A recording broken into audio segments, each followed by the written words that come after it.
Good evening again, all you amazing people. How's everybody doing this evening? Good?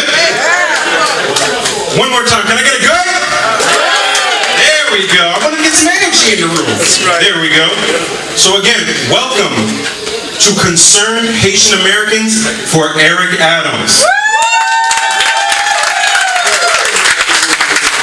My name is Fabio Streets. I'm a community coordinator with the Department of Finance, and again, I will be your MC this evening. And I am very happy to be here. All right? This is our second event for Eric Adams. And we want to thank you all for coming. We want to thank you all for your donations. And we want to thank you all for caring. All right? We're happy to have people that care about this community and want to show that they make a difference in the Haitian American community. We also want to thank you for coming. All right, everybody give yourselves a round of applause. So our first event was in spring, and this is during the time that Eric Adams was running for the primary. And many people that I saw at that event, I see here tonight, which is what I like. I like to show that people were showing overwhelming support then and continue to show that same overwhelming support today. All right? And I want to say one more thing. We are one step closer to having our next mayor in office that cares about our community. I'm going to say that again for the people across the street that didn't hear me. We are one step closer to having somebody in office that cares about our community.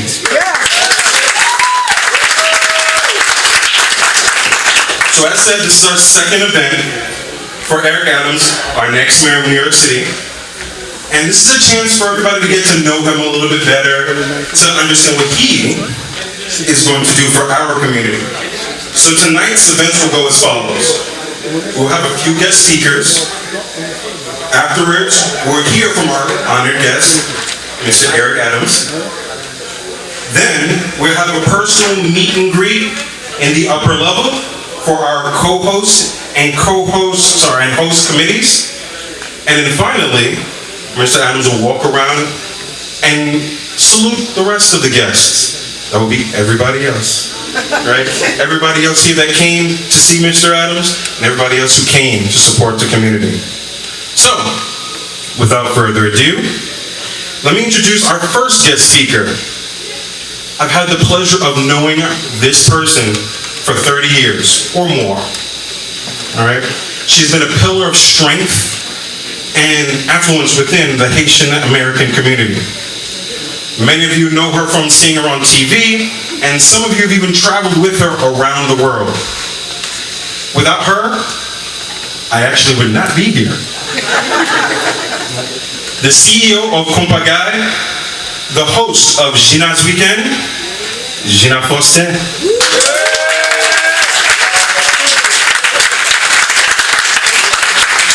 Good evening, everyone. I'm so excited I lost my voice. That's what Eric does to me. But that's never mind.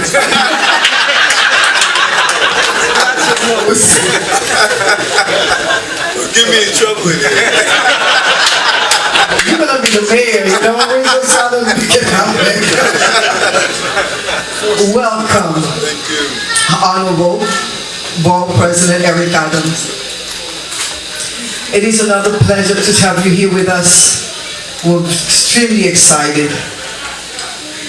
First and foremost, we want to thank the Almighty God and ask God to bless this gathering, bless the policies and initiatives that will strengthen our Southeast Queens community. The great thing is, today was the first reading in Mass was from the Book of Wisdom. And we ask God to bless you and bless us with the ultimate wisdom to help you guide and govern and make the right decisions. Can I get an applause?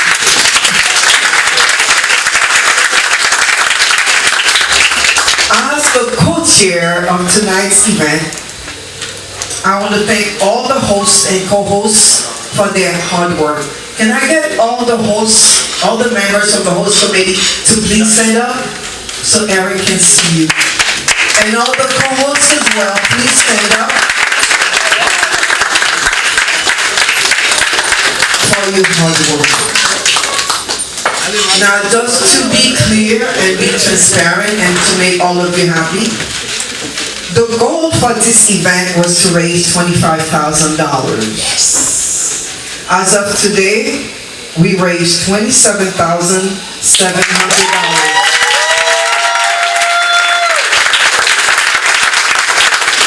And now I'm going to show off. When you add what we raised in May in the spring, we're currently over $43,000 that we raised. For many of you, I know it wasn't easy, but you understood the importance. That's right, that's right. It is to elect Eric Adams, the ultimate person in New York City, to become mayor. So we thank you, Southeast Queens community. And you know what? There's a handful of Manhattanites, Haitian American Manhattanites, who hopped on the bandwagon, and we welcome you too, because you're part of us. So I say thank you. Thank you. God bless you. God bless every single one of you for being here and making this moment happen. Enjoy the evening. And remember, on November 2nd, That's right.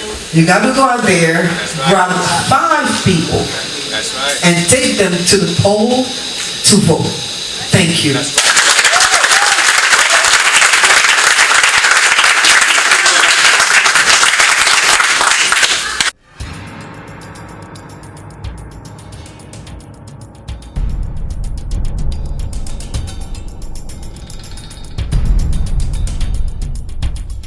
My own mother couldn't have done better.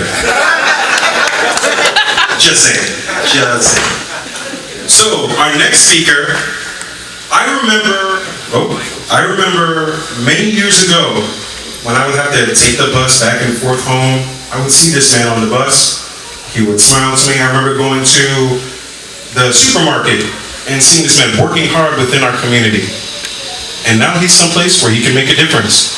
So I want to invite to the stage Assemblyman of the 33rd District, Clyde Vanilla.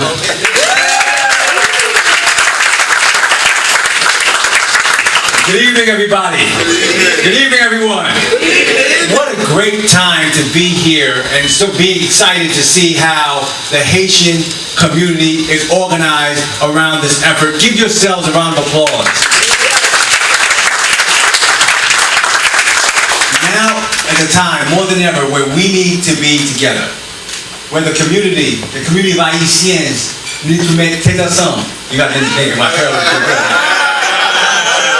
I can speak Creole. But I'm going to so I'm not going too far. But what an important time for us to work together. For us to put our heads together. We have so many issues that we need to work on. That we have to make sure that we together get through. To see this community in Queens, across the city, work to get this person in office, this man in office who, I started going to Haiti a lot the past couple of years. And when I went to Haiti, they talked about, I met a couple of people that talked about another politician that went there a couple of times, and they were talking about Eric. They were talking about Eric Adams. And I came to Eric, I was like, yo, you been to Haiti? You've been to Haiti more than me. But Eric understands the community. Eric has been working with us for a long time, and I don't have to go through what we're going through now. We all understand we have to make sure that we work on what's happening with the Haitian migrants that were in Texas, where thousands were sent back without any due process. Thousands are here still trying to find a place to live and land. Thousands are in New York. We need help. We need to work on this together. I don't have to talk about what's happening in our motherland. We need to work on this together. Imagine having the mayor of New York understand our community. That's the blessing that we have. That's the opportunity that we have now. We have somebody that worked with us before all this happened. Before all this happened. So I'm excited that we're going to have Eric Adams for mayor. I'm excited to see how all of us can get together and raise $43,000. Give yourselves a round of applause. And what's more important, I'm excited that the next mayor knows that Haitians vote. Yes! Right? That we vote. Right? That we can go to the polls and vote hard. That we helped him become elected in the primary. In Queens, in Brooklyn, in Manhattan. All over the city. Because Haitians work together and we work hard. And that's our legacy. That's what we're going to do. And that's what we are. Thank you for being here. Thank you for organizing. And thank you for getting the next mayor of New York City, Eric Adams!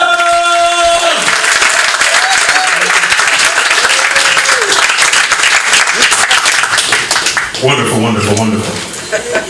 My mom cleaned houses, worked 3 jobs to give us a better life in a city that too often fails families like ours.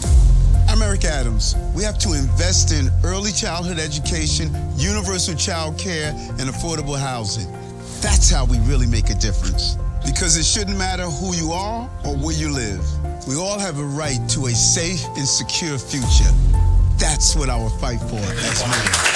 We appreciate you and we love you. And last thing I'm going to tell you is this. This man here didn't become our champion on primary night. Alright? He became our champion in the trenches. He was fighting the battle for our kids. And I'm just telling you tonight, I'm proud of him and I'm so happy to introduce him to you. Our champion, Eric Adams.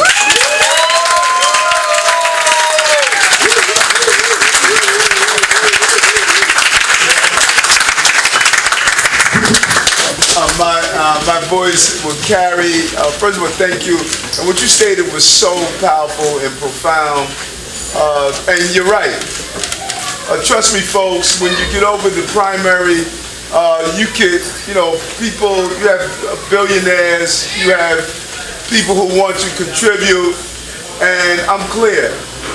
I want to be unbought and unbossed.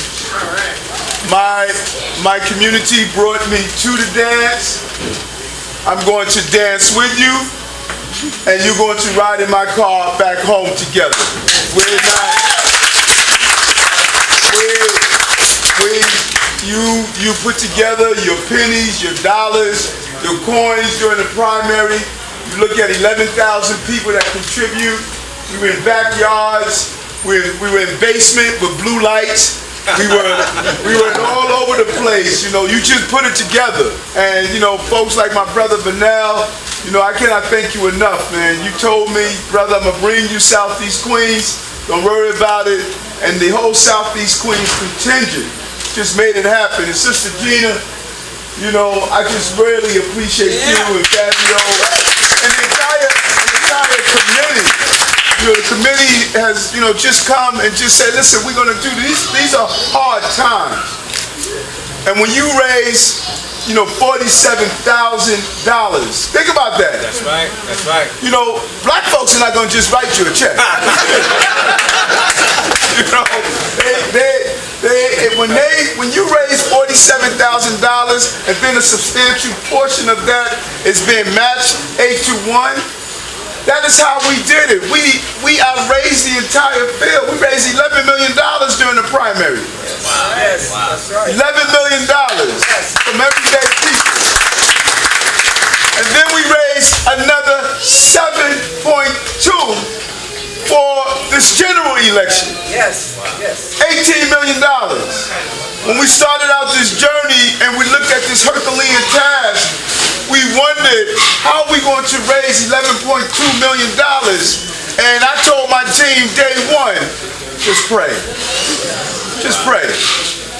You have to stop reading and you have to start believing. And I believe in what we are doing. I believe in this moment and what it represents. And that is where all the energy is coming from. And so when you said, Brother Vanell, that, Eric's been to Haiti several times, but you know what? I can go to Flushing and the Chinese community would tell you Eric has been to China several times. I can go out to Brighton Beach and speak to my Turkish community and they would tell you Eric has been to Turkey several times. I could go to South America and talk about Ecuadorian community, Mexican communities, and they'd tell you Eric has went to our homeland. I didn't discover folks when I wanted to run for mayor. I discovered them when I noticed that they were having problems in their communities for the last 30-something years. I'm not new to this, I'm true to this. I'm true to this. I've been doing this for a while. And I was on the campaign stage. And I noticed, it must have been about 2 months. And I said, these characters, they want to be heard.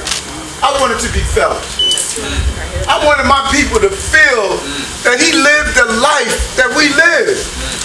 And so we're going to bring everyone together. I'm going to bring together the thousands of Haitians that was with me. I'm going to bring together those 3 that was with Andrew Yang. Yeah. I'm going to bring the whole crew together.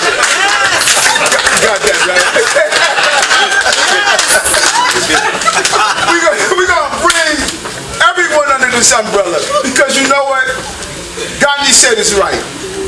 There's so much more for human need. There's just not a lot for human greed. Yes. And we don't have to divide this city.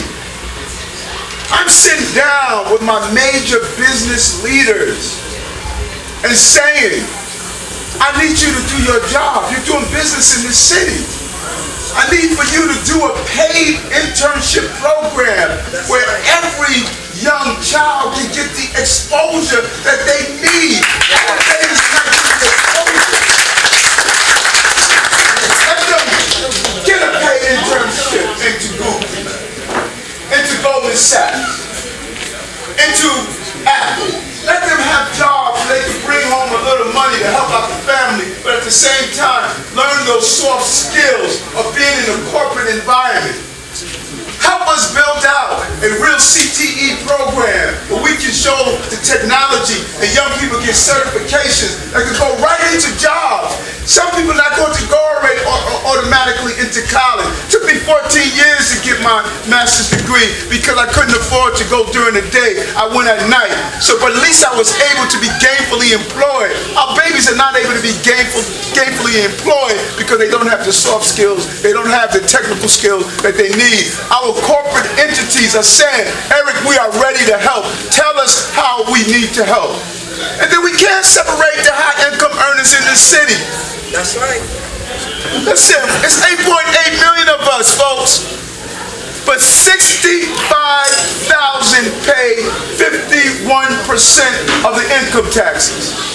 So when you have folks running around here saying, so what if they leave or not? No, you leave. I want them here. I want them in the city paying their taxes.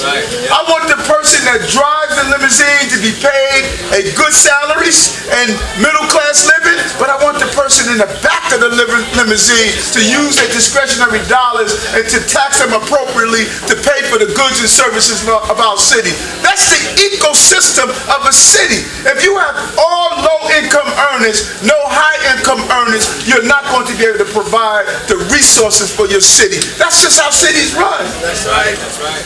And that's the balance that we need. But also we must be a more compassionate and caring place. Yes, yes. We always think about people being academically smart. We need to start being emotionally intelligent.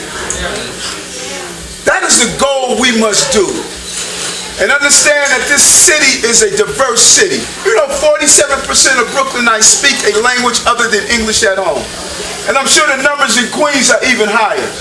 And what happened during COVID-19, all of those first, second generation and undocumented people, they did not flee and go somewhere else. They stayed here. They delivered your Uber Eats. They stocked your grocery stores. They delivered services and provided care for the city. So how dare us say we're not going to be here for those undocumented first and second generation. This is a city of immigrants. We all came from somewhere. So if someone said go back to where you came from, you tell them you will when they go back to where they came from. That's what this city is about.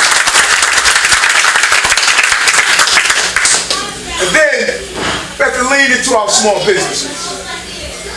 It's the backbone of our city. We have a $22.5 billion procurement. We need to use that procurement to leverage, allowing you to have the foundation of your businesses, particularly the food services. We can't have Department of Building, Department of Consumer Affairs, all of these agencies coming here, giving these small businesses in our community fines after fines after fines. Yes. No. Eric Adams as mayor, when the agency walks into your business, you're going to be happy to see them because they're going to tell you how to keep your doors open, how to support you, what are the things that are available for you.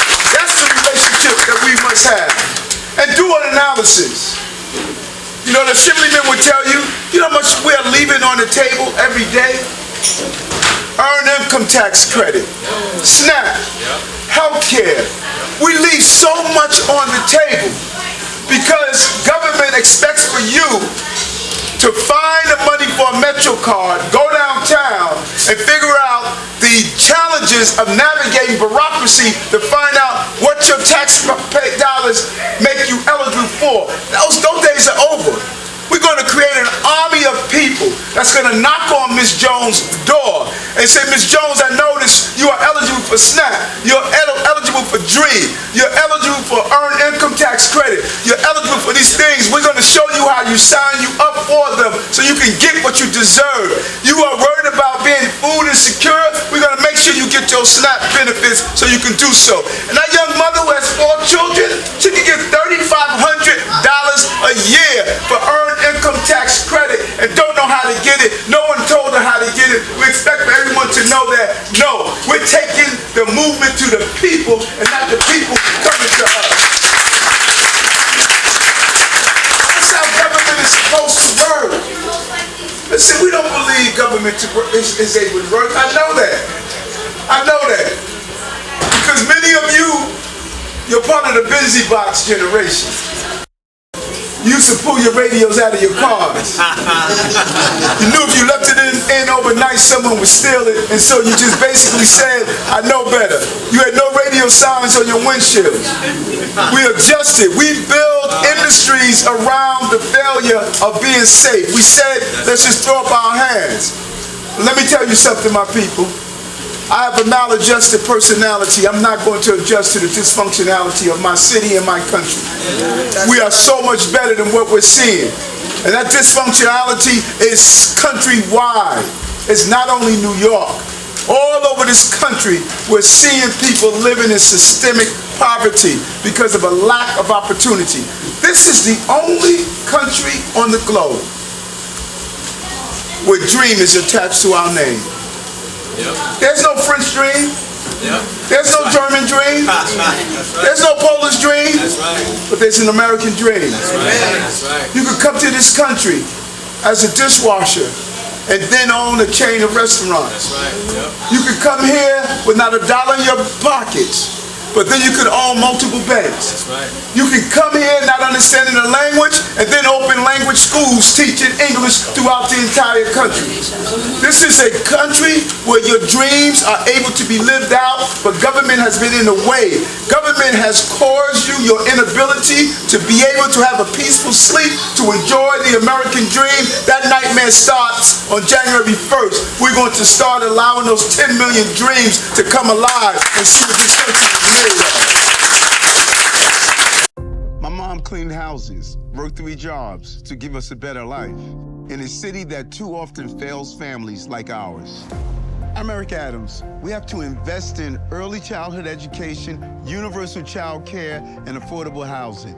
That's how we really make a difference. Because it shouldn't matter who you are or where you live. We all have a right to a safe and secure future. That's what I will fight for as mayor.